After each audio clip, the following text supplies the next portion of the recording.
작고한 아동 문학가 정채봉 선생에게 이런 일화가 있었다고 합니다. 어느 여름날 산사로 유명한 승려였던 법정을 찾아간 적이 있었다고 그래요. 너무 더운 날씨여서 그냥 낮잠이나 자면 딱 좋을 그런 날씨였다고 합니다. 산사에 도착을 해서 어디 있나 이렇게 찾아가다가 마침 그 산사 후면 언덕길에서 내려오는 법정을 만났다고 합니다. 물었대요. 뭐하고 그렇게 내려오시는 겁니까? 그랬더니 그가 대답하기를 칼로 대나무를 깎고 있었다 이렇게 대답을 하더래요. 좀 의외였다고 합니다.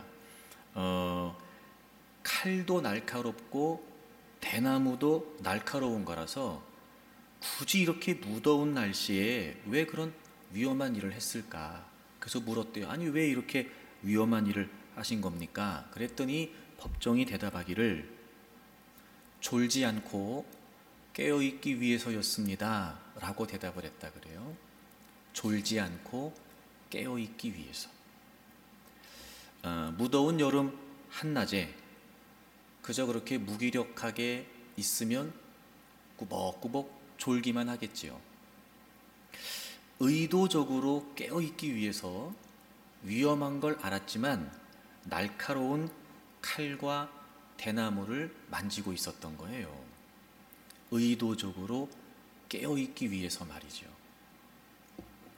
그런 걸 보면 우리가 의도적으로 깨어있으려고 해야 잠들지 않을 수 있겠다.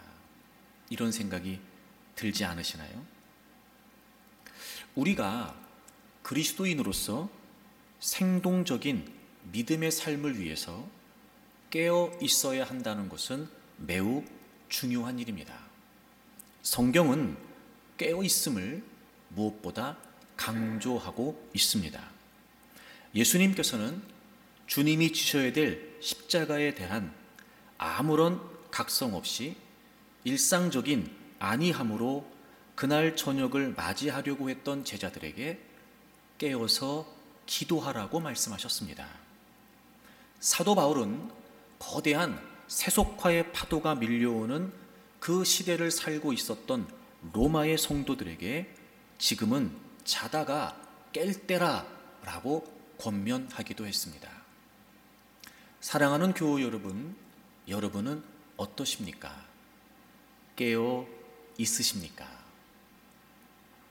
오늘 우리가 만나게 되는 사대교회, 그 교회가 있었던 사대라고 하는 도시는 고대 리디아 왕국의 수도였다고 합니다.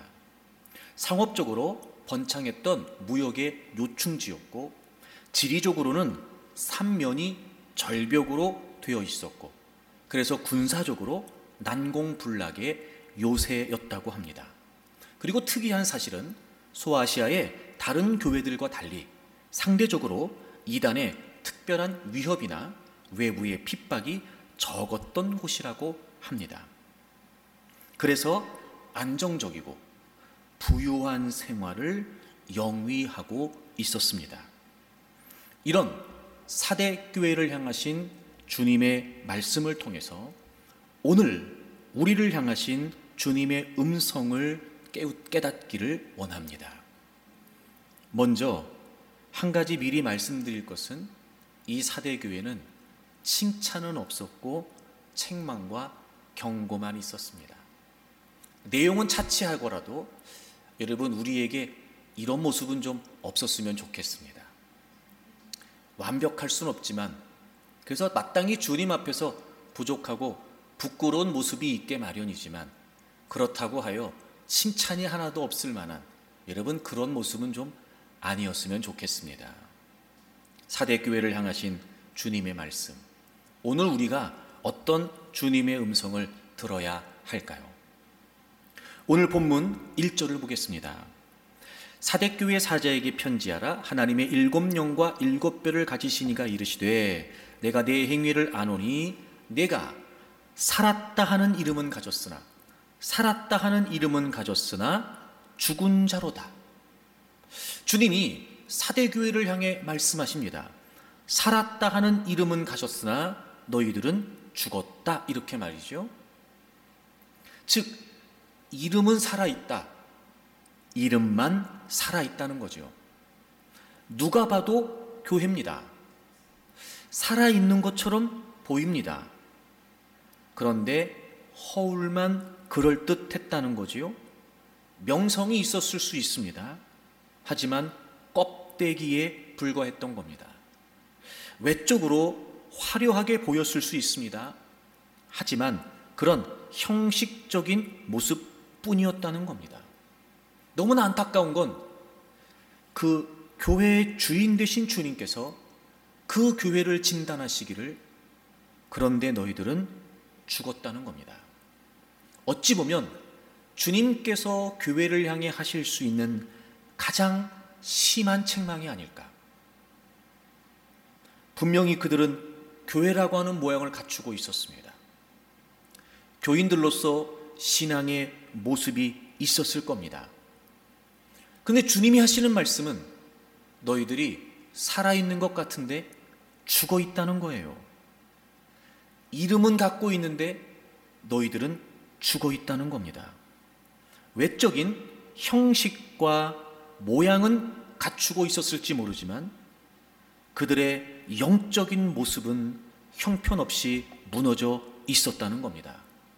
영적인 정체성도, 영적인 생명력도 상실되었다는 거죠. 살았다 하는 이름은 가졌으나 죽었다는 게 바로 사대교회를 향하신 주님의 평가였습니다. 살았으나 죽어 있다. 그러니까 그건 살아있는 게 아닌 거죠. 아무리 살아있다고 주장해도 살아있는 것이 아니었습니다. 분명히 죽어 있는 것이었습니다. 당시 사대교회의 정황이 이랬다고 합니다. 그 사대라고 하는 지역은 비옥한 옥토에서 많은 농산물들을 수확할 수 있었고 그래서 무역이 활발했다고 그래요. 특히 인류 역사상 최초로 금과 은으로 화폐를 만들어서 부의 상징이 되었던 도시였다고 합니다. 굉장히 부유하고 풍요로웠던 겁니다. 그리고 삼면이 벼랑으로 되어 있어서 천의 요새와도 같은 지역이었기 때문에 군사적으로도 안전한 곳이었다는 거예요. 그리고 다른 소아시아의 지역과 달리 신앙의 핍박과 이단의 침투가 상대적으로 적은 곳이었습니다. 역사가 헤로도투스의 기록에 의하면 78개의 돌기둥을 갖고 있는 거대한 아르테미스 신전을 중심으로 해서 이 도시에서는 연회, 오락, 축제가 끊임없이 이루어지고 있었다는 거예요. 세상적인 유흥을 즐기는 것이 이 지역의 지배적인 분위기였던 겁니다. 이렇게 부유했고 안전했고 그리고 세속적인 즐거움이 난무했어요. 게다가 신앙의 핍박도 적었습니다. 어쩌면 그랬기 때문에 이 사대교회는 외적인 모양과 형식만 갖추고 있었을 뿐 영적인 생명력은 상실하고 있었는지도 모르겠습니다. 우리가 주목할 사실은 그럼 그들의 영적인 생명력이 죽었다는 걸 주님이 구체적으로 어떻게 표현하시는 걸까? 자, 여러분 다시 1절을 보시면 주님이 말씀하시면서 이르시되 내가 내 행위를 안다 이렇게 말씀하세요. 그러니까 살아있다고 너네들이 말하지만 죽었어 라고 하신 근거가 뭐였냐면 행위를 보니까 그래, 행위를 보니까. 자, 여러분 여기서 보세요. 행위가 없었던 건 아니었습니다. 행위가 있었던 거예요.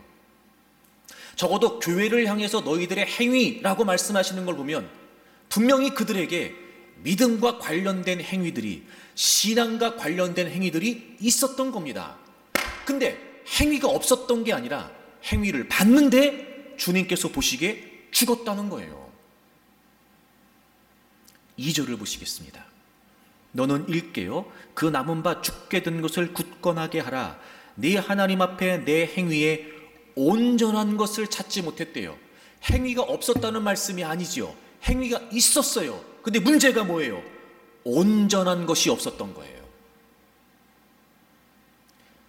제가 두아디라 교회에 관한 말씀을 나누면서 그렇게 여러분에게 말씀드렸는데요. 믿음은 동기와 행위를 구분하지 않는다.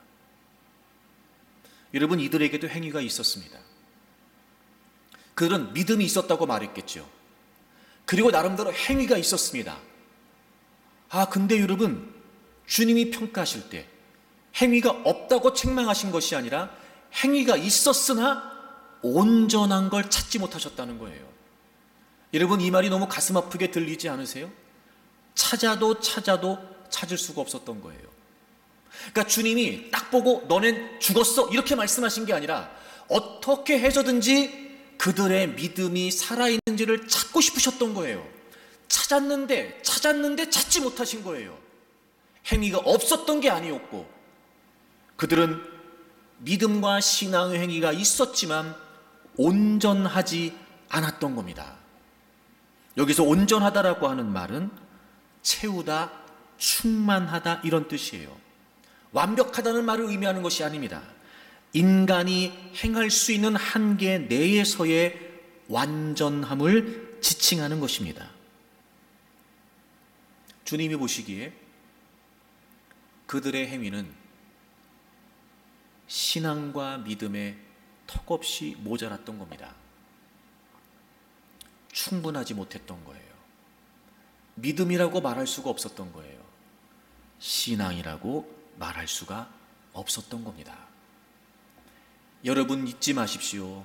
행위가 없는 게 아니었습니다. 행위가 온전하지 못했던 겁니다. 주님이 무작정 말씀하신 게 아니었습니다. 찾고 또 찾으셨으나 찾을 수 없으셨던 겁니다. 살았다는 이름은 갖고 있지만 너희들이 죽었다 라고 말씀하신 이유가 뭐예요?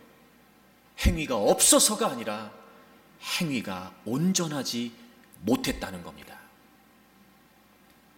사랑하는 교우 여러분, 무엇보다 우리의 믿음의 행위가 온전해지기를 바랍니다.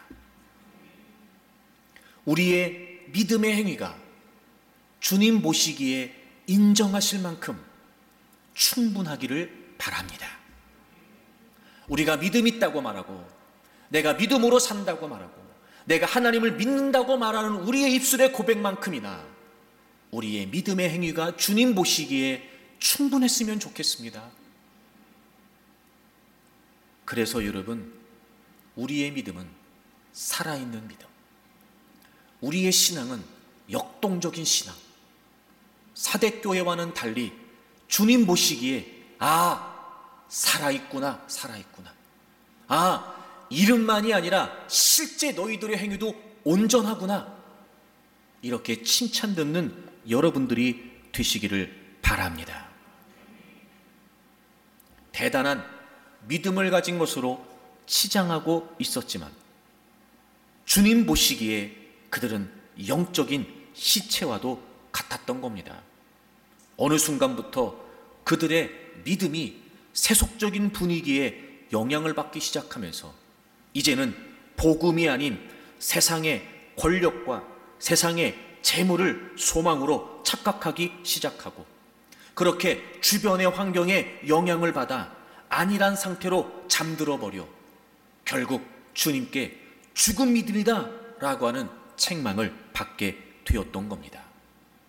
사랑하는 교우 여러분, 저와 여러분에게는, 우리 교회에는 이런 비극적인 일들이 없기를 바랍니다. 그럼 여러분, 행위가 온전하다 온전하지 않다를 우리가 어떻게 하는 걸까요? 당연히 주님은 우리를 그렇게 보시니까. 근데 문제는 주님이 도대체 어떤 근거를 가지고 그렇게 보시냐는 거예요. 오늘 2절을 다시 보시면 답이 나와 있죠. 너는 일깨어 그 남은 바 죽게 된 것을 굳건하게 하라. 네 하나님 앞에, 하나님 앞에, 하나님 앞에. 아하, 여러분, 이런 겁니다. 행위가 온전하다, 즉 우리의 신앙이 살아있다, 우리의 믿음이 진짜 믿음이다. 그래서 그 믿음은 행위로 결과를 나타내야 되는데, 그 행위의 중요한 근거가 뭐예요? 하나님 앞에서예요. 하나님 앞에서, 하나님 앞에서. 그러니까 사대교회의 상황이 믿음의 행위가 없었던 게 아니고, 그들은 나름대로 믿음의 행위를 갖고 있다고 말했으나 사실 하나님 앞에서 봤을 때 그건 믿음이 아니었던 거예요. 자기들은 믿음이라고 이야기하고 자기들은 믿음이라고 주장했을지 모르지만 하나님 앞에서 그건 믿음의 행위가 아니었던 거죠. 오늘 이 말씀을 우리의 교훈으로 삼아서 다시 한번 우리의 신앙을 좀 점검해 봐야 되지 않을까요? 하나님 앞에서 우리의 행위가 온전해야 된다. 여러분, 그 믿음의 모습이 살아있는 믿음, 힘 있는 믿음, 생동감 있는 믿음이 된다는 겁니다. 살았다는 이름은 가졌으나 죽었다고 주님이 말씀하신 이유는 그들의 행위가 하나님 앞에서, 우리끼리는 어떨지 몰라도 하나님 앞에서, 지금 시대적인 기준으로 봤을 때는 그래도 이 정도면 믿음이지, 그게 아니고 하나님 앞에서, 야, 우리끼리는 다 이해할 수 있지, 그게 아니고 하나님 앞에서, 아유, 그 정도면 괜찮아, 그게 아니고 하나님 앞에서.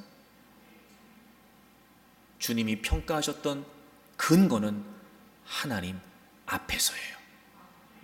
그러므로 사랑하는 교우 여러분, 정말 여러분의 믿음이 죽은 믿음이 아니라 살아있는 믿음이 되기를 원한다면 하나님 앞에서 라고 하는 근거가 분명해야 됩니다. 그도 그럴 것이, 여러분, 우리가 믿는 건 하나님이시잖아요.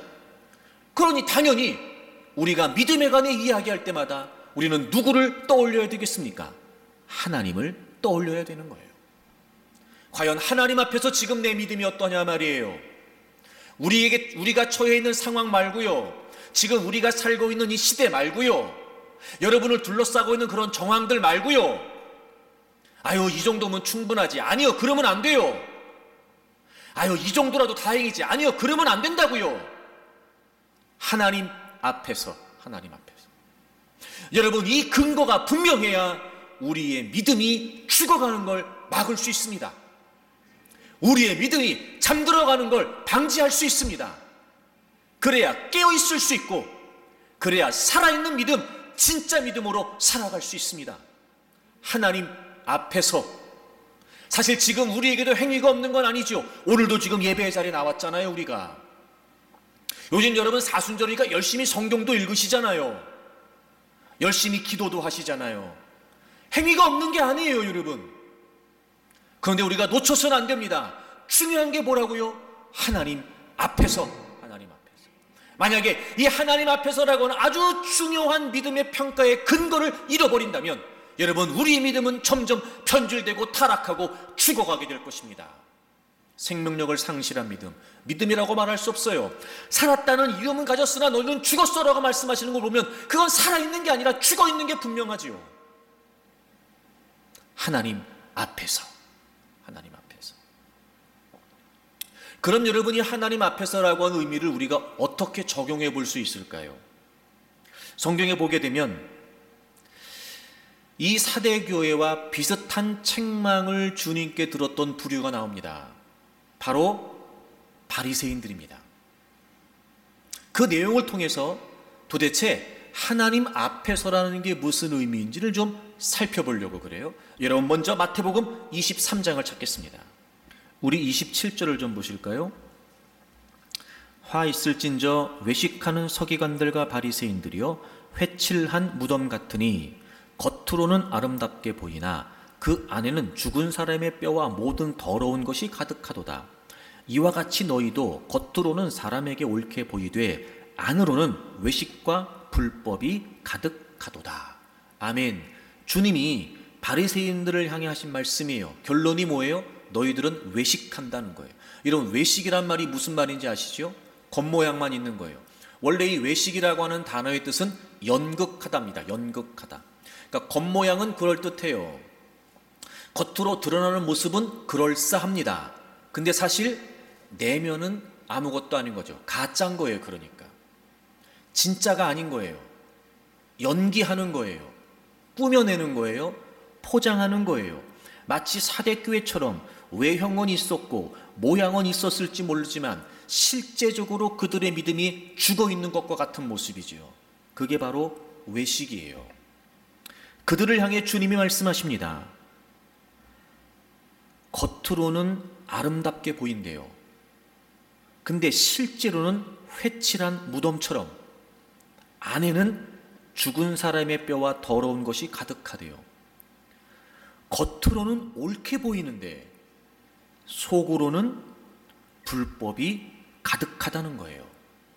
여러분, 당시의 바리새인들은요, 행위로 따지면 정말 완벽하리만큼 율법을 최고로 지켰던 사람들이에요.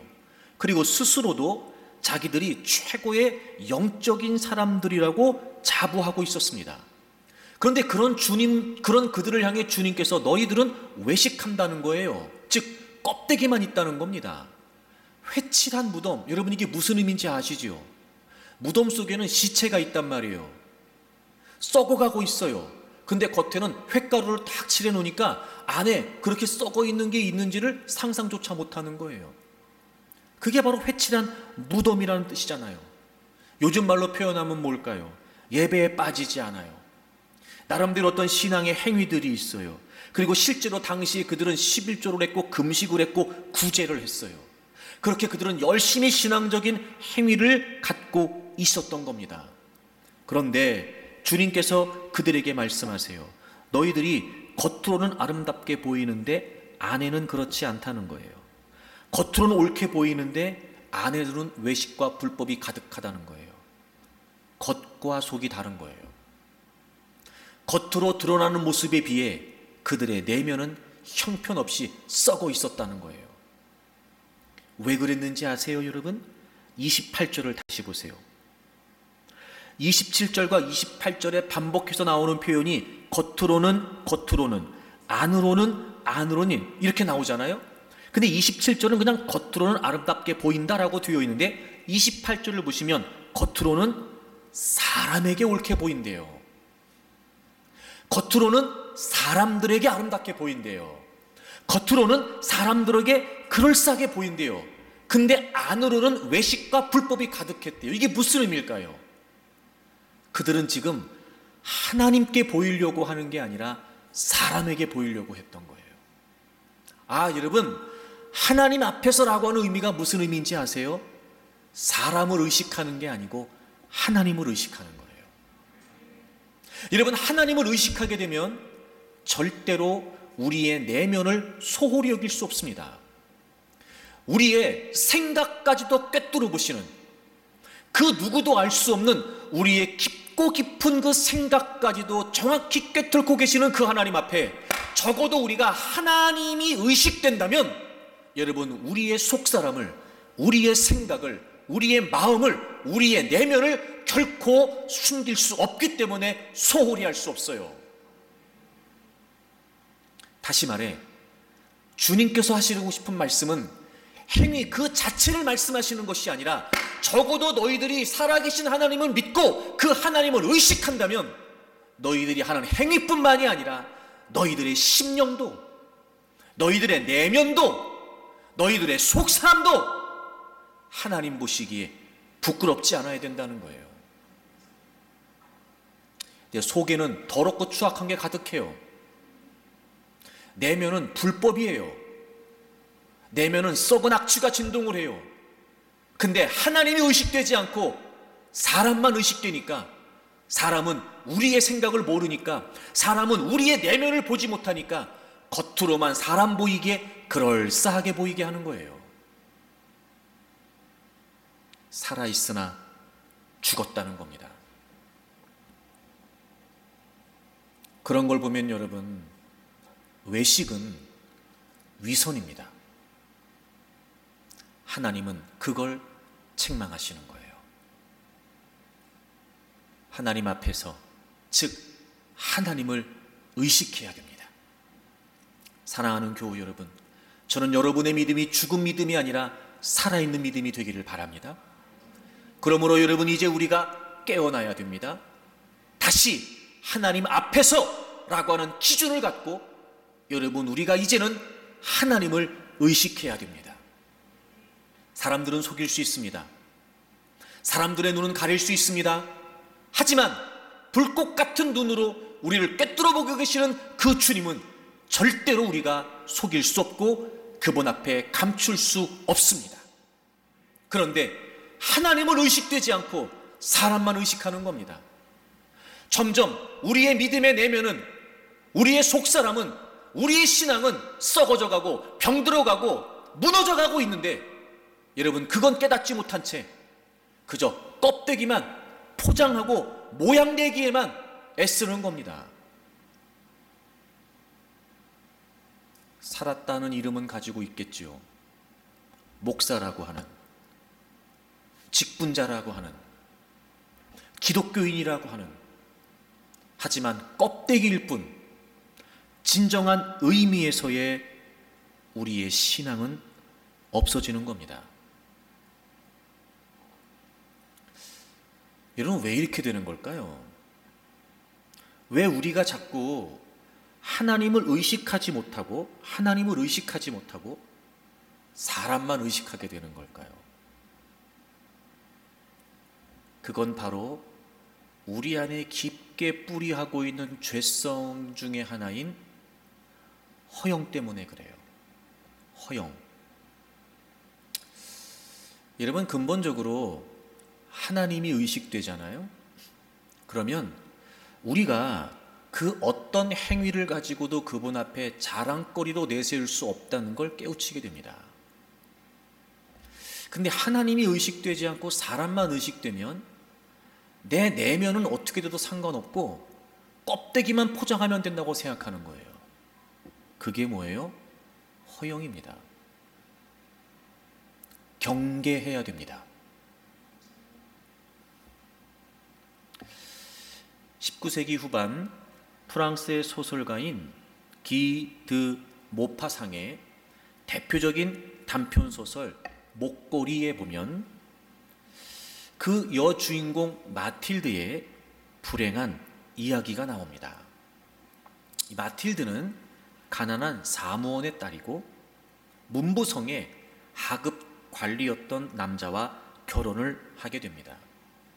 근데 이 마틸드는 늘 말도 안 되는 상상을 하면서 살아갑니다. 양탄자가 쫙 깔려있는 저택에 화려한 드레스를 입고 몸에 휘황찬란한 보석들을 두르고 여러 하인들이 자기를 시중두는 모습을 상상하며 삽니다. 그런데 눈을 떠보면 현실은 너무 초라하기 짝이 없습니다. 그런 집에 남루한 벽에 낡은 의자에 때 묻은 가구에 하인들을 거느리기는커녕 직접 집안의 모든 허드렛 일을 해야 되는, 그래서 그가 늘 상상했던 화려한 삶과는 다르게 실제 그의 삶은 비루하기 짝이 없었던 겁니다. 어느 날 남편이 고관 대작들의 파티에 초대를 받는 초대장을 가져오게 됩니다. 마틸드는 드디어 나를 보여줄 때가 됐다. 내가 얼마나 화려하고 내가 얼마나 멋지고 내가 얼마나 굉장한 존재인지를 드디어 내가 보여줄 때가 됐다. 마틸드가 눈에 빛이 나기 시작합니다. 남편의 비상금까지 다 털어가지고 비싼 옷을 사고, 그리고 친구에게 아주 화려하고 고급진 목걸이까지 빌립니다. 파티에서 그녀의 인기는 최고였습니다. 춤을 출 때마다 사람들은 모두 그녀를 보느라고 정신이 없습니다.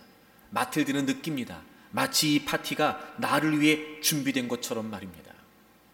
하지만 그 행복도 잠시. 돌아오는 길에 그만 그 친구에게 빌렸던 목걸이를 잃어버렸던 겁니다.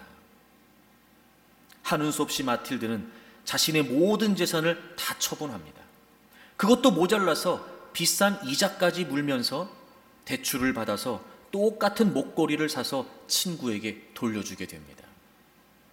그 돈을 갚기 위해서 10여 년 동안 어렵게 고생하면서 파출부 생활을 하고 그리고 쪼드릴 삶을 살게 됩니다. 그렇게 세월이 지나 10년 만에 이 마틸드는 어느 거리에서 그 목걸이를 빌려줬던 옛날에 그 친구를 다시 만나게 됩니다.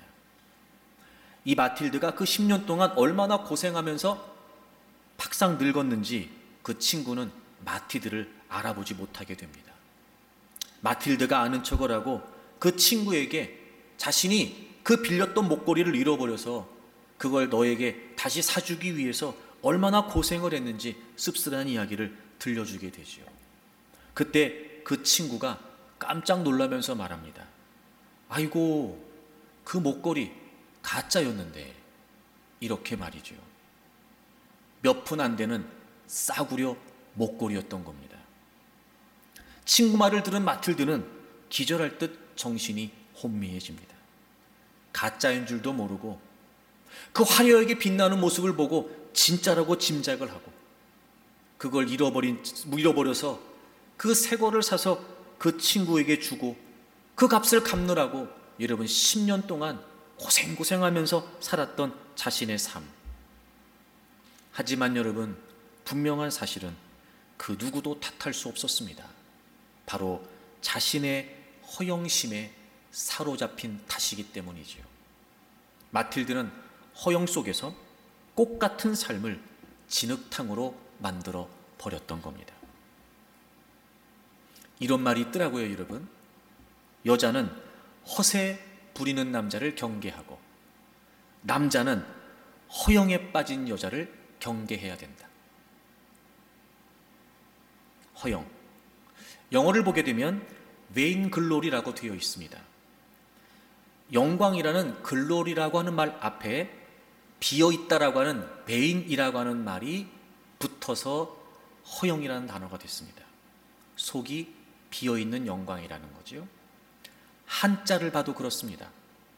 비어있다라고 하는 허자와 화려하게 꽃이 피어있다라고 하는 영자가 합쳐져서 허영이 된 거죠. 거짓된 영광, 헛된 영광, 비어있는 영광. 알기 쉽게 표현하면 속빈 강정 뭐 이런 거겠죠. 안고 빠진 찐빵 뭐 이런 거겠죠. 그게 바로 허영이에요. 자신의 진정한 진실된 모습이 아닌 과장되고 포장된 모습으로 과시하고 싶은 욕구, 그게 허영입니다. 허영은 다른 사람이 나를 그렇게 생각해 줬으면 좋겠다 하는 거예요. 그래서 거짓된 모습으로 자신을 꾸미는 인간의 죄성에서 기이한 것입니다. 허영이 우리의 삶을 망치는 것처럼 허영이 우리의 신앙도 죽입니다. 하나님 앞에서조차 이 허영을 부리는 겁니다. 포장합니다. 하나님 앞에서조차 외식합니다. 위선입니다. 하나님 앞에서조차. 하지만 여러분, 그것을 하나님께서 모르실까요? 내 신앙, 내 믿음의 실체를 하나님이 모르신 걸까요? 그렇게 생각한다면 정말 어리석습니다. 이렇게 하나님 앞에서조차 자신을 포장하고 과시하고 드러내려고 합니다. 그런 걸 보면 여러분, 허영은 교만이기도 합니다.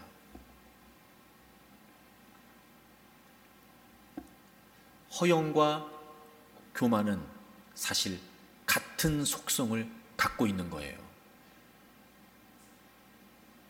결코 우리는 하나님 앞에서 우리의 실체를 숨길 수 없습니다. 그러니 여러분, 제발 하나님 앞에서만큼은 허영 부리지 마세요. 허세 부리지 마세요. 교만하지 마세요. 하나님은 우리가 얼마나 모자라고 얼마나 부족하고 얼마나 형편없는지를 깨우치고 고백하는 거 하나님은 뭐라 하지 않으십니다.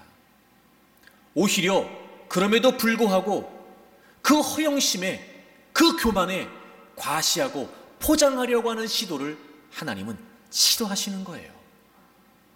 내 믿음이 죽어가는지도 모른 채, 내 신앙이 지금 망가지는지도 모른 채 하나님 앞에서조차 허영심에 빠져 교만한 모습으로 살고 있다니, 여러분, 이건 정말 우리에게 있어, 적어도 우리의 신앙에 있어 위험천만한 일입니다.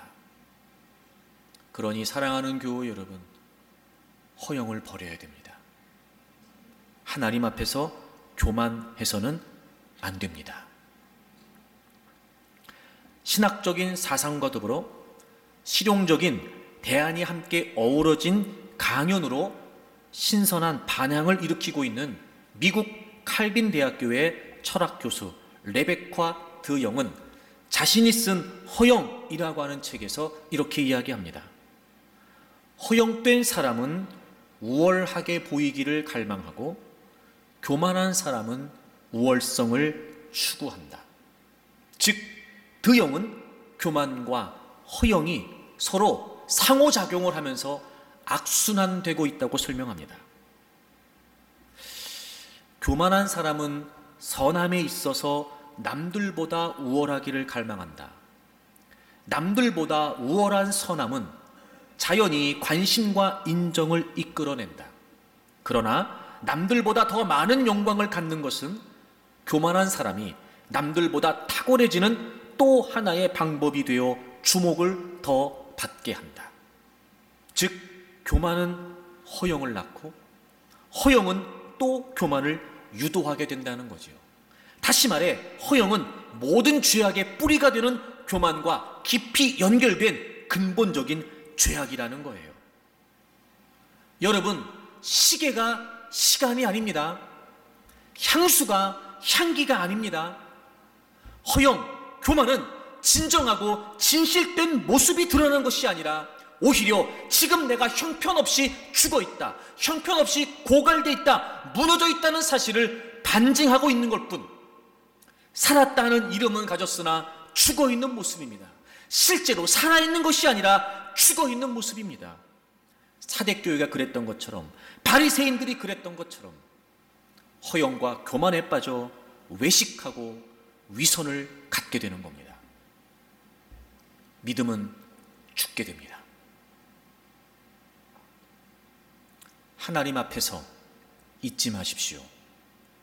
다른 거 의식할 거 없습니다. 하나님만 의식하면 됩니다. 그 하나님은 우리의 모든 것을 알고 계시기 때문에 그렇습니다. 그러니 정말 하나님이 의식된다면 여러분, 우리는 끊임없이 자신을 성찰할 수밖에 없고, 모자라면 모자란 대로, 부족하면 부족한 대로, 오히려 더 그래서 주님의 은혜와 도우심을 구하면서 그 하나님께 나아가기를 원해 내 있는 모습 그대로 하나님께 내놓을 수 있다면, 오히려 주님께서는 그런 우리의 모습을 통해 우리를 더 가꾸시고 우리를 더 보듬어 주시면서 우리를 더 아름답게 자라게 해주실 겁니다. 하지만 하나님을 의식하지 않게 되면 여러분, 우리의 믿음은 죽어갈 수밖에 없다는 사실을 잊지 마십시오. 그럼 여러분, 하나님을 의식한다는 게 구체적으로 무슨 의미일까요? 우리가 하나님을 의식한다고 말할 때 어떻게 해야 되는 걸까요? 자, 또 다른 바리새인들에 관한 주님의 말씀을 좀 살펴보겠습니다. 마태복음 15장을 보세요. 역시 바리새인들을 향해서 주님이 책망하십니다. 3절, 대답하여 이르시되 너희는 어찌하여 너희의 전통으로 하나님의 계명을 범하느냐.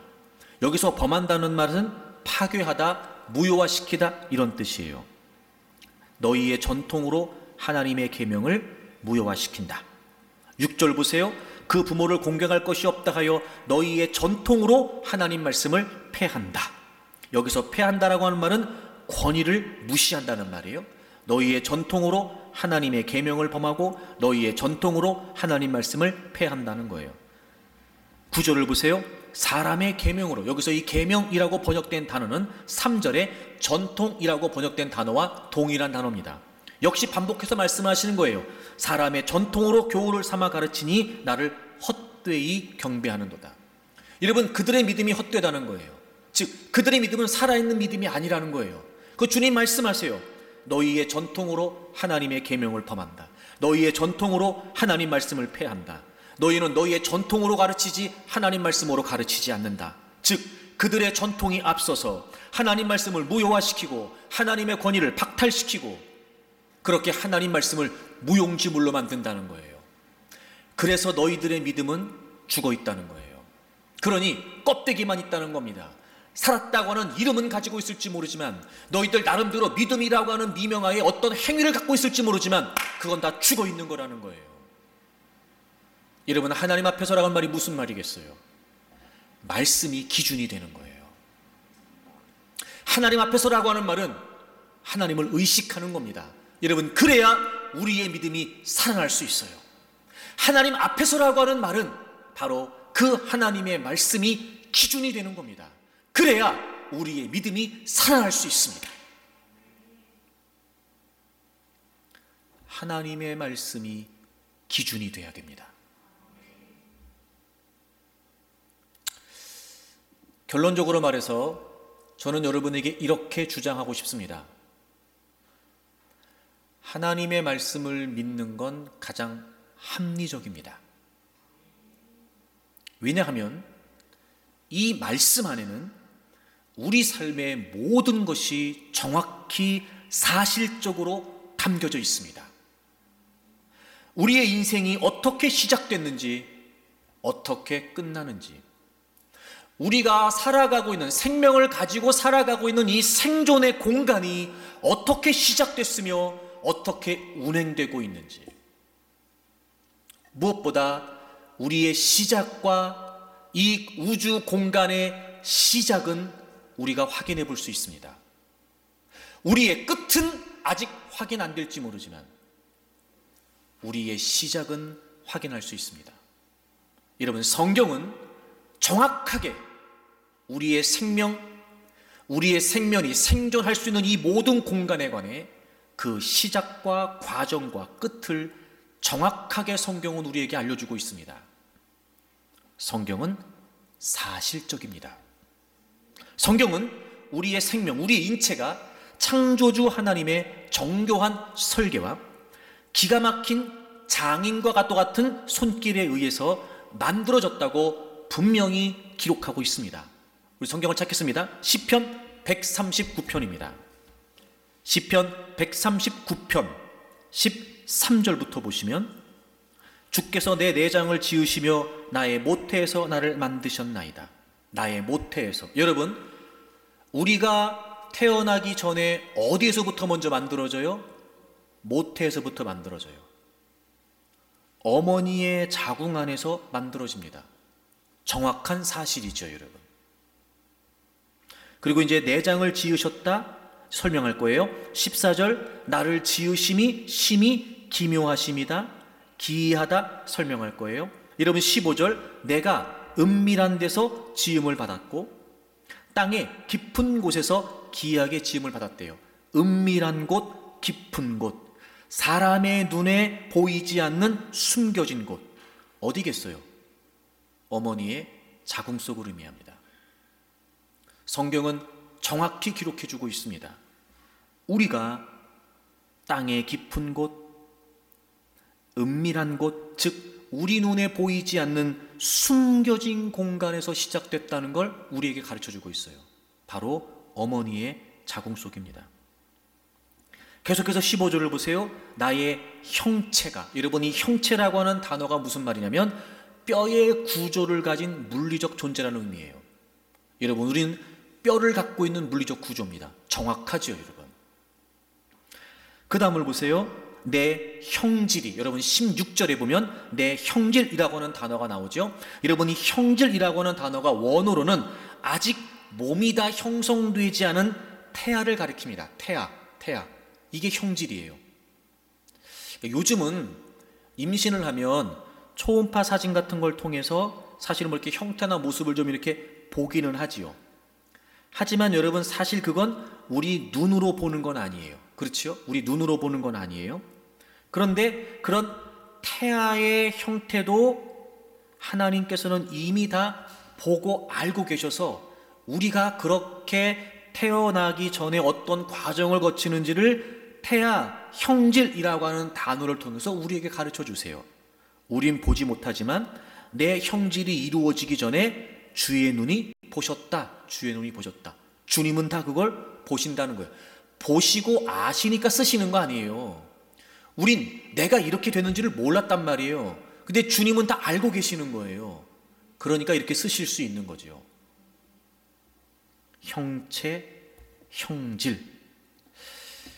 여러분, 게다가 우리가 기이하게 지음을 받았다, 심히 기묘하다, 여러분 이렇게 계속해서 기록되어 있잖아요. 이 기이하게 지음을 받았다, 이 말이 무슨 말이냐면, 기이하게 지음을 받았다라고 하는 이 말이 무슨 말이냐면 원래 문자적으로 수 놓아졌다 이런 뜻이에요. 수 놓아졌다. 여러분, 수 놓는다는 말이 무슨 말인지 아시죠? 뭐 하는 건지 아시죠? 여러 색깔들의 실을 가지고 천을 짜거나 직조할 때 수 놓는다 이런 말 써요. 여러분, 기가 막히지 않아요? 이게 이런 표현이죠. 인간의 신체를 이루는 힘줄, 신경, 혈관, 근육, 이런 게요, 우리 머리로는 이해할 수 없는 마치 어떤 직조 기술처럼 이 모든 것들이 아주 세밀하고 복잡하게 얽혀서 하나의 형태를 이루죠. 정확하죠, 여러분, 성경의 표현이. 그렇죠? 여러분, 성경은 우리의 생명의 기원을 사실적으로 정확히 기록하고 있습니다. 더 기가 막힌 거 여러분 찾아볼까요? 자, 욥기 10장을 찾아보세요. 욥기 10장 9절부터 보세요. 기억하옵소서, 주께서 내 몸 지으시기를 흙을 뭉치듯 하셨거늘. 여러분, 우리 인간을 하나님이 뭘로 만드셨다고요? 흙으로 만드셨다고요. 자, 여러분, 이 부분에 관해서 믿지 않는 사람들, 안티크리스찬들이 굉장히 비아냥거리면서 말해요. 제가 어떤 글을 보다가 이렇게까지 이야기하는 걸 봤어요. 진흙 덩어리 주무르다 콧김 좀 쏘였다고 사람이 되냐? 이렇게 말이죠. 근데 여러분, 사람은 진짜 그 진흙 덩어리가 주물러져서 만들어졌어요. 여러분, 놀라지 마십시오. 과학적으로 흙의 성분과 인체의 성분은 동일합니다. 이 성경에 쓰여진 흙이라고 하는 이 원어는 원소라고 하는 의미예요. 원소. 흙에는 우리 인체에 가장 풍부한 금속 원소인 칼슘, 그리고 생체 조직 세포 내에 체액에서 세포가 활동하는 데 필요한 주된 무기질 성분 가운데 하나인 인, 그리고 생명 유지에 꼭 필요한 알칼리 금속성 원소인 칼륨, 이 인체 구성에 필요한 원소들이 흙에 골고루 들어있어요. 여러분, 우리 흙으로 지어진 거 맞아요, 여러분. 흙의 성분과 인체의 성분은 동일합니다. 계속해서 보실까요? 더 기가 막힌 표현이 나와요. 여러분, 10절을 보시면 주께서 나를 젖과 같이 쏟으셨으며 엉긴 젖처럼 엉기게 하지 않으셨나이까? 우리가 만들어질 때 하나님께서 젖과 같이 쏟으셔서 엉긴 젖처럼 엉기게 하셨다는 거예요. 여러분, 이 두 표현은 다 은유적인 표현이에요. 여기에서 젖과 같이 쏟았다라고 하는 이 말은 남자의 정액을 의미합니다. 그리고 엉긴 젖이라고 하는 말은 바로 태의 상태를 의미해요. 이런 거예요. 태아가 형성되고 어머니의 모태 속에서, 어머니의 자궁 속에서 발육이라고 하는 이런 복잡한 과정을 거치는 것을 마치 젖을 엉기게 해서, 여러분, 엉긴다는 말이 무슨 말인지 아시죠? 덩어리가 되면서 굳어지는 게 엉기는 거예요. 우유를 엉기게 해서 치즈를 만드는 것처럼, 젖을 엉겨서 엉긴 젖으로 만드는 것처럼 하나님께서 우리 인간을 그렇게 만드셨다는 거예요. 그걸 은유적으로 시적으로 지금 표현하는 거죠. 정확하죠, 여러분. 성경은요, 우리 생명의 기원을 사실적으로 정확히 기록하고 있습니다. 이 말씀을 보면 마치 자궁 속에서 정자와 난자가 만나서 수정란이 되고 10달 동안 태아가 섬세하게 몸을 구성하면서 자라가는 과정을 정확히 묘사해주고 있어요. 시편이 그렇고 욥기가 그래요. 여러분, 성경은 사실입니다. 그뿐만이 아니라 우리가 살아가고 있는 이 생존의 공간, 즉 우주라고 일컬어지는 이 생존의 공간 또한 하나님이 만드셨고 지금도 하나님이 운행하고 계시다라고 하는 사실을 정확히 성경이 우리에게 알려주고 있습니다. 여러분, 우리가 살려면 세 가지가 필요해요. 첫째, 당연히 공간이 필요하겠죠. 여러분, 공간만 있다고 살지 못합니다. 시간이 필요합니다. 시간, 그죠? 그리고 뭐가 필요할까요? 물질이 필요하죠. 우리가 살려면, 즉 우리가 살 수 있는 공간, 이 우주가 형성이 되려면 시간과 공간과 물질이 있어야 됩니다. 창세기 1장 1절에 보면 태초에 하나님이 천지를 창조하셨다라고 되어 있어요. 태초, 시간입니다. 여러분, 시간은 원래부터 있었던 게 아니었어요. 우리가 잘 알아요. 지구가 자전을 하고 공전을 하니까 시간이 만들어지는 거거든요. 여러분, 시간도 하나님이 만드신 피조물 중에 하나입니다. 그러니까 어느 시점에 하나님이 시작하신 거예요. 그게 뭐예요? 태초예요. 태초. 하나님께서 천은 뭐예요? 하늘, 공간을 말해요. 지는 뭐예요? 땅, 물질을 말해요. 여러분, 이 짤막한 성경의 첫 번째 선언, 태초에 하나님이 천지를 만드셨다라고 하는 이 아주 짤막하지만 굉장히 정확히 묘사된 표현, 태초에 하나님이 천지를 만드셨다. 이 말씀 한마디에 사실은 굉장히 많은 그리고 세세한 물리학적, 지구과학적 설계와 물밑 작업이 있었다는 것을 우리에게 알려주는 거예요. 그리고 그 사건에 마치 부록이나 되는 것처럼 뒷이야기들이 성경 곳곳에 기록되어 있습니다. 그 중에 하나만 좀 찾아보려고 해요. 욥기 38장입니다. 욥기 38장. 하나님께서 이 모든 우주라고 하는 공간을 어떻게 만드시고 어떻게 운행하고 계시는지를 성경이 기록하고 있어요. 욥기 38장 4절에 보시면 내가 땅의 기초를 놓을 때 너가 어디 있었느냐. 여러분, 땅의 기초, 이 모든 우주라고 하는 공간의 시작, 기초는 하나님이 놓으셨어요. 태초에 하나님이 천지를 창조하셨거든요. 그리고 5절에 보시면 이런 표현 나와요. 누가 그것의 도량법을 정하였는지, 누가 그 줄을 그것 위에 띄었는지 네가 아느냐. 지구의 위치, 운행을 놓고 그 도량법을 정하고 줄을 그 위에 띄었다라고 하는 표현입니다. 여기서 도량법이라는 것은 지구는 땅의 둘레와 넓이와 길이 등의 치수를 측량하고 지정하는 것을 가리킵니다. 그리고 줄을 띄웠다는 건 무슨 말이냐? 건축 공사할 때 평면을 헤아려 보기 위해서 먹줄을 치는 거, 이게 바로 줄을 띄웠다는 거예요. 그 청량줄을 지구 위에 가로질러 놓았다는 거예요. 여러분, 하나님께서 우리 생명체를 만드시고 이 생명체가 이 지구라고 하는 공간에 살아가기 위해서 이 모든 우주 만물의 밀도를 아주 미세하게 조정하고 계신다는 걸 설명하고 계시는 거예요. 그 하나님의 정확한 의도와 계획을 통해서 하나님은 지금 우리가 살아갈 수 있도록 이 공간을 지금 운행해 가고 계신다는 겁니다. 9절에 보면 흑암으로 강보를 만들었다 이렇게 되어 있어요. 흑암으로 강보를 만들었다. 여러분, 이 강보는 뭐냐면요, 어린아이, 갓난 아기를 싸는 보자기. 근데 여러분, 그 갓난 아기를 싸는 보자기로 쌀 때 어떻게 싸요? 네모나게 싸요? 동그랗게 싸요? 둥글게 싸요. 여러분, 이건 바로 지구가 둥글다라고 하는 사실을 간접적으로 암시해 주고 있습니다. 제가 몇 가지를 설명드리려고 그래요. 자, 여러분, 먼저 태양과 지구와의 거리는 1억 5천만 킬로미터입니다. 이게 정확하게 조종돼서 유지되고 있습니다. 만약에 그렇지 않으면 생명체 유지에 필수적인 식물이 생장하는 환경이 제공되지 못합니다.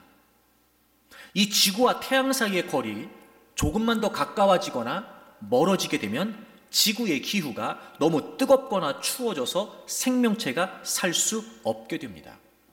과학자들은 태양과 지구 간의 거리가 생명체가 생존할 수 있도록 정확하게 유지되고 있는 것을 가르쳐서 우주에 존재하는 미세 조종 중에 하나의 예라고 말하고 있습니다.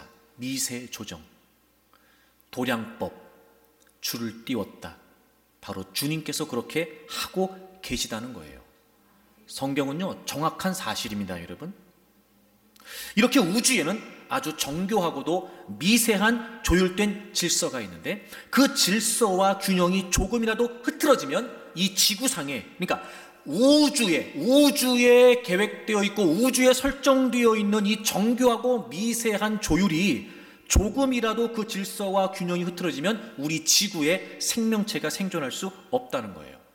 우주에는 강력, 양력, 전자기력, 중력 같은 물리적인 힘들이 아주 정교하게 균형을 이루고 있는데 그 중에 하나, 중력이 지금보다 조금만 더 만약에 컸다면 별들이 너무 뜨거워서 빨리 타버리게 되고 지금 같은 우주를 형성하지 못했을 거라는 겁니다. 지구를 공전하는 달이 있죠, 여러분. 달과 지구의 거리는 평균 38만 4,400km라고 합니다. 물론 달이 지구를 타원형으로 돌고 있기 때문에 거리의 차이는 존재하지만 전반적으로 이 거리가 아주 중요한 미세 조종의 한 예가 된다고 그래요.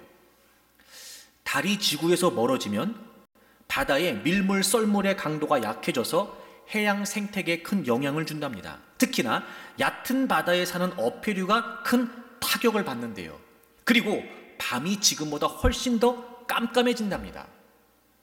달의 인력이 줄어들 경우 태양이나 다른 태양계 행성들의 인력이 상대적으로 커지기 때문에 지구의 공전 궤도가 변한대요. 그래서 이 달이 지구의 공전 궤도를 안정되게 잡아주는 역할을 한답니다.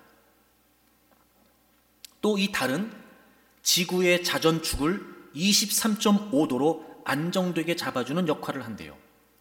만약에 이게 무너지게 되면 혹이라도 태양의 중력 때문에 태양 쪽으로 심하게 기울어지게 되면 지구는 사계절도 없고 남극과 북극의 얼음이 다 녹아내려서 생물이 생존할 수 없었을 거라는 거예요.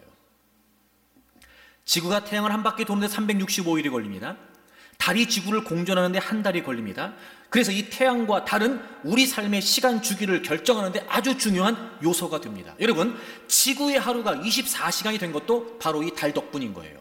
만약에 달이 없었다면 지구의 자전 주기가 지금보다 3배나 빨라진대요. 그럼 우리의 하루는 8시간이 되는 거예요. 근데 여러분, 이렇게 되면 편서풍, 해류 등의 속도가 지금보다 빨라진답니다. 그래서 지구의 기후가 변화무쌍해지기 때문에 지구와 달의 거리가 지금처럼 미세하게 조정되어 있지 않으면 생명체의 생존이 불가능하다는 거예요. 도량법, 줄을 띄우셨다. 여러분, 이게 지금 다 우리가 살아가고 있는 이 생존의 공간에 영향을 미치고 있어요. 성경은 정확하게 그 사실을 우리에게 기록해주고 있습니다. 그래서 이런 물리적인 법칙이나 우주 상수들이 지금 지구상의 생명체가 존재할 수 있게 하는 딱 그만큼의 수치로 조정되고 유지되고 고정되어 있다는 거예요. 바로 하나님께서 정하신 도량법과 띄우신 줄 때문에 이 모든 질서가 가능하다는 겁니다. 자, 제가 왜 이렇게 장황한 설명을 드렸느냐? 결론은 이겁니다. 성경은 사실입니다. 자, 그럼 보세요. 사실을 믿는 건 합리적이지요. 성경을 믿는 게 합리적입니다. 성경을 믿는 게 시대착오적이라고요? 고리타분하다고요? 그건 종교적인 일이라고요? 천만에요, 여러분. 우리 인간의 생명의 기원, 그 인간이 숨을 쉬고 살아갈 수 있는 이 모든 우주 공간의 그 원리와 조정과 법칙들, 여러분, 성경에 정확하게 기록되어 있습니다. 사실을 사실로 믿는 것만큼 합리적인 게 어디 있겠습니까? 그러므로 성경을 믿고 사는 것이 합리적이에요. 그러니 여러분, 성경을 기준으로 산다는 건 단순히 신앙적인 주장이 아니라는 겁니다. 이 안에 기록되어 있는 우리 생명의 기원, 과정, 이유, 결과, 그러므로 다 믿을 수 있습니다.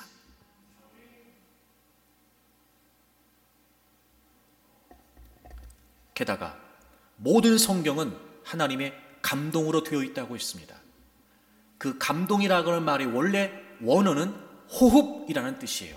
그리고 그 단어는 신약 성경에서 거기에 딱 한 번 쓰였습니다. 성경은 하나님의 호흡입니다. 자, 보세요. 살았다 하는 이름은 가졌으나 죽었다. 뭐가 필요한 겁니까? 생명이 필요한 거예요. 생명이 어디에 있습니까? 하나님의 말씀에 있어요. 원래부터 생명은 우리에게 있지 않았습니다. 진흙으로 우리를 만드셨고 하나님의 생기, 그 살아있는 하나님의 호흡을 우리에게 불어주셔서 우리가 생명이 됐어요. 우린 죄 때문에 사망의 권세 가운데 있었습니다. 우리의 생명이 죽어 있었다고요. 예수 그리스도의 생명에 연합돼서 우리가 새로운 생명을 얻었습니다. 여전히 우리가 생명을 유지하기 위해 바로 이 하나님의 호흡인 말씀이 우리에게 필요한 겁니다. 말씀은 사실입니다. 말씀은 생명입니다.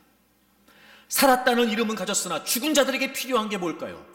정말 살아계신 하나님을 의식하고 그 하나님 앞에서 자신의 삶과 믿음을 살아가기에 필요한 게 뭘까요? 성경을 기준으로 사는 겁니다. 그건 신앙적 주장이 아닙니다. 합리적 주장입니다. 사실을 사실로 믿는 건 이성적이지요. 그러므로 여러분, 이젠 더 이상 우리의 믿음의 상태를 외면해서는 안 될 겁니다. 살았다는 이름은 가졌으나 죽었다. 여러분, 이런 비극적인 책망이 우리에게 없기를 바랍니다. 살았다는 이름은 가졌으나 죽었구나. 이런 가장 심한 주님의 책망이 우리에게는 없기를 바랍니다. 말씀 앞으로 돌아오십시오. 다시 하나님을 의식하십시오. 사람이 아니라 하나님, 세상의 그 어떤 이론과 기준이 아니라 하나님의 말씀. 허영을 버리십시오. 교만을 꺾으십시오. 세상의 모든 것들을 뒤로 하십시오. 그리고 오직 하나님을 의식하고 하나님의 말씀을 기준으로 살아가십시오. 깨어날 수 있을 겁니다. 우리의 믿음이 생명력을 가지게 될 겁니다. 우리의 믿음이 더 힘으로 더 역동적으로 바뀌게 될 겁니다. 그러면 우리의 삶 또한 달라질 것입니다. 사랑하는 교우 여러분, 이제 우리가 다시 하나님 앞으로 돌아와서 사람을 의식하면서 쓰러지고 넘어지고 아파했던 우리의 부족한 모습을 있는 그대로 하나님께 내어놓고 더 이상 포장하고 더 이상 껍데기만 내세우는 교만된 모습을 꺾어야 될 겁니다. 세상에 그 어떤 이론과 논리가 있다 하여도 여러분, 우리가 살아가는데 기준이 되는 건 성경밖에 없습니다. 우리의 영적인 생명력을 불어올 수 있는 것은, 우리의 믿음을 살아나게 하는 것은 오직 하나님의 호흡인 하나님의 말씀뿐입니다. 그러니 이제부터 말씀대로 살기 위해 힘쓰십시오. 그리고 그 삶의 현장에서 살아계신 하나님의 영광을 보면서 자신 있게, 확실하게, 담대하게 살아있는 믿음으로 이 세상을 이겨내는 여러분들이 되기를 주 이름으로 축복합니다.